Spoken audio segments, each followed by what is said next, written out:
اعوذ باللہ من الشیطان الرجیم بسم اللہ الرحمن الرحیم قال رسول اللہ صلی اللہ علیہ وآلہ وسلم علیکم بمکارم الاخلاق۔ مکارم اخلاق کے بارے میں ہم گفتگو کر رہے تھے کہ انسان کی خلقت کا جو مقصد ہے وہ حقیقت میں ان بری صفات سے نکل کر اچھی صفات کا اپنانا۔ مکارم اخلاق کے لیے رسول خدا صلی اللہ علیہ وآلہ وسلم فرماتے ہیں علیکم بمکارم الاخلاق، آپ کو چاہیے کہ اچھے اخلاق کے مالک بنیں۔ فإن اللہ عز وجل بعثنی بہا وإن من مکارم الاخلاق ان یعفو الرجل عمن ظلمہ۔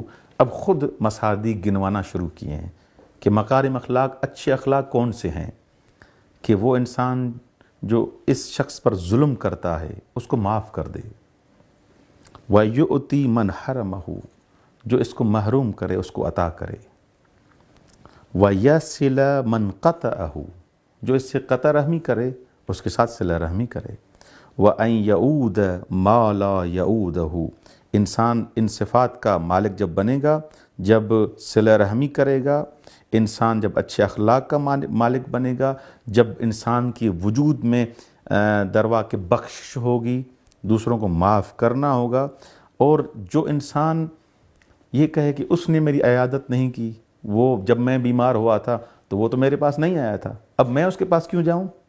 مولا فرماتے ہیں اچھا اخلاق یہ ہے کہ ان یعود ما لا یعودہ، جو آپ کے پاس عیادت کے لیے نہیں آتا آپ اس کے پاس جائیں۔ ہمارے معاشرے میں تو یہی ہے، ہم کیا کرتے ہیں، وہ میرے پاس نہیں آیا تھا، وہ مثلاً، اب میں اس کے بارے میں کیا کہوں کہ اکثر کہتے ہیں وہ مثلا ہمارے جنازوں میں نہیں آتے، ہمارے ان پروگرام میں نہیں آتے، ہم مجلس کراتے ہیں تو مجلس میں نہیں آتے، ہم کیوں جائیں؟ اب دیکھیں یہ کیا ہے، یہ کون سا مکارم اخلاق ہے؟ ایک تو مجلس امام حسین ہے، خداوند متعال کی خوشنودی کے لیے جانا چاہیے، یہ تم کیا کر رہے ہو کہ وہ میں جب بیمار ہوا تھا تو وہ نہیں آیا تھا، اب میں بھی نہیں جاؤں گا، میری مجلس میں نہیں آیا تھا، میرے پروگرام میں نہیں آتا، یہ مکارم اخلاق نہیں ہے۔ مکارم اخلاق یہ ہیں جو رسول خدا نے بیان کیے۔ انسان میں محاسن اخلاقی ہونے چاہیے۔ انسان جو دروا کے معاشرے میں زندگی گزار رہا ہے، انسان کا اخلاق زیبا اور خوبصورت ہونا چاہیے۔ معاشرت دروا کے جو انسان لوگوں کے درمیان جو زندگی گزار رہا ہے، یہ زندگی گزارنا انسان کا خوبصورت انداز سے ہو، ایسے ہو کہ لوگ انسان سے محبت کریں۔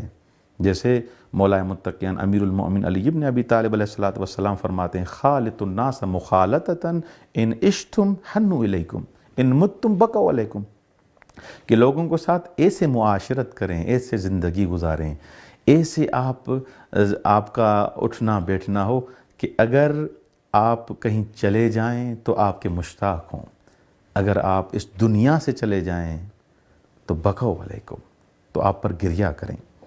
محاسن اخلاقی، جو انسان اچھے اخلاق کا مالک ہوتا ہے نا، اس کے لیے رسول خدا فرماتے ہیں رأس العقل بعد الایمان ایمان باللہ التحبب الی الناس، لوگوں کے ساتھ محبت۔